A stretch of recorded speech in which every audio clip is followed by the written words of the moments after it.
Here's the chickens. Having a nice time foraging.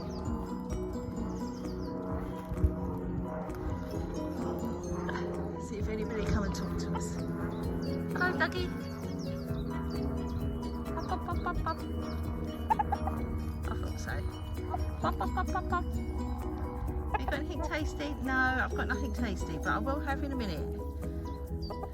Well, this isn't everybody. We've only got, so 2 girls are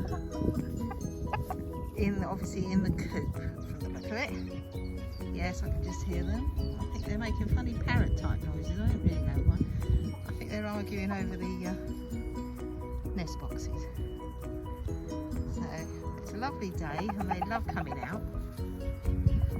So here we are, you can hear the other one. Really strange noise, never heard that before. So, have you got anything to say for yourself, Dougie? Pop, pop, pop, pop, pop, pop, pop, pop. Pop, pop, pop, pop.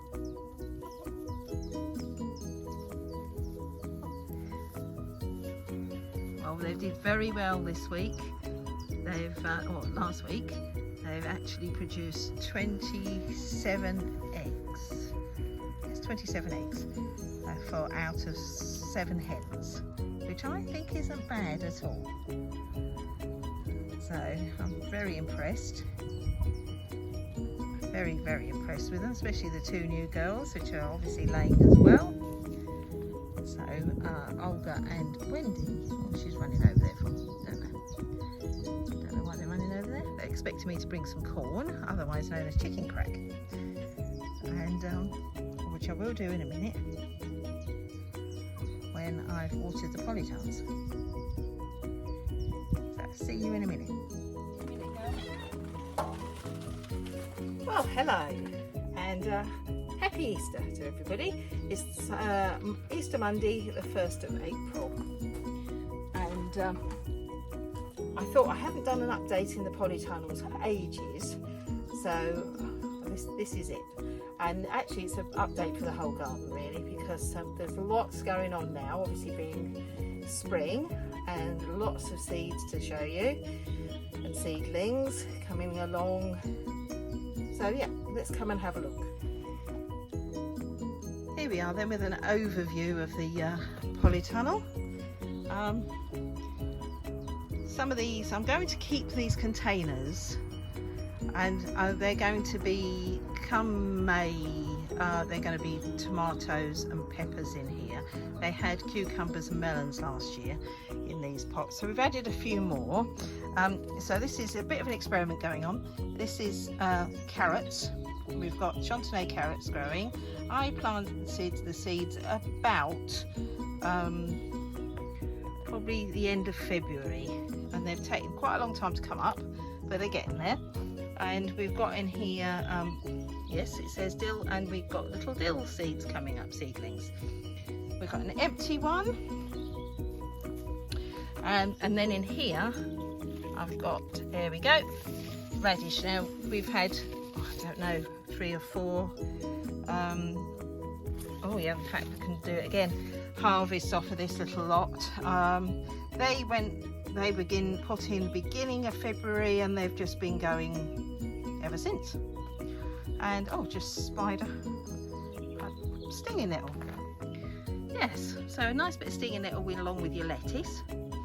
So these are little gems, I believe. I can't remember what I've planted, but they're getting there. So I think they're going to stay as little gems. This is a bed that's on the way out. This is basically chicken food at the moment. It's Mizuna. Looks like stinging nettles. Looks a bit like rocket, but actually it's very mild. It's got a very slight peppery taste.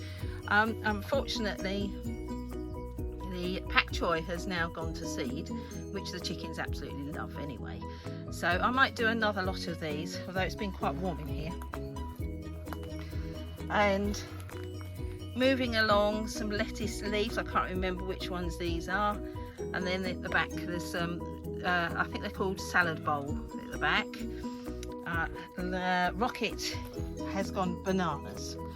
Rocket parsley. Oh, and this was fun. These were actually planted as seedlings in about December, and yeah, look, they're nearly there. Won't be long. I'd like them a little bit bigger because otherwise you lose quite a lot when it's time you got them. So a little bit bigger and they'll be ready. So moving on, we've got, I've just literally planted today sweet corn, and we're trying them in root trainers this time because they've never ever got much root, so we're putting them in those. The peas I'm a little bit disappointed with. I've decided to start them off in this because last year I lost them in to mice basically, and you can see the date when I sowed them, and so 15 days later. Okay, so hopefully they'll get there. We've got a whole mix of things here. Tomatoes, yeah, we've got Tigerella tomatoes, sweet peppers, I don't know what some of these are, all Tigerellas I think. And then we've got in here, I can't even remember, Padron peppers and Pecorino peppers. Pecorino peppers are the little tiny, what they call sugar drop peppers. I just fancied them, and so I'm really pleased they've come up. And the Padrons we loved last year. Aubergines, jalapenos, oh, we're getting a bit mixed now. Brussels sprouts, yeah, so these are marigolds, French marigolds, to help with the pests. Celeriac or celeriac, and another little mixed bunch going on here. Cucumbers, basil, leeks, celery. Oh, 4 different types of tomatoes. They're doing incredibly well. And these are all mixed as well. So this is butternut squash, patty pan squash, courgettes, green and yellow, and some tomatillos. I'm very pleased with my tomatillos. We started off these indoors on a heated propagator, so that they've done well. And that's some little perennials I'm just encouraging along. That's all for in this new polytunnel. And you might like to know it's, there we go, about just over 20 degrees today.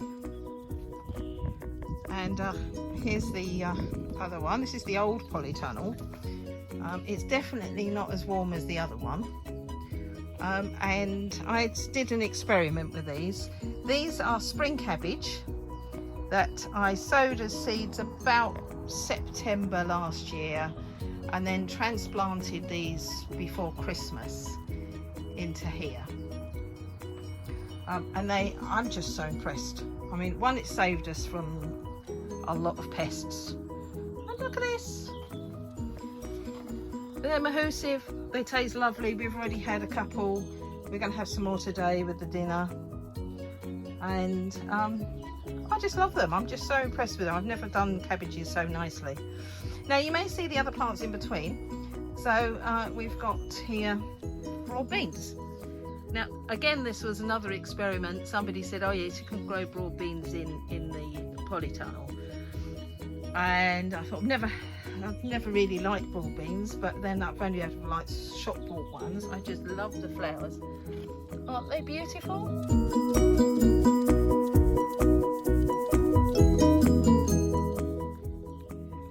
They are amazing. And I love the flowers and I love the perfume of them. I just hope I'm going to like the beans. And I'm just amazed that they've gone and flowered on me and already. And hopefully in a couple of weeks' time we're going to have a bit of a harvest. So this bed's just waiting for stuff to go in. It's been manured, so it'll work. It'll be fine.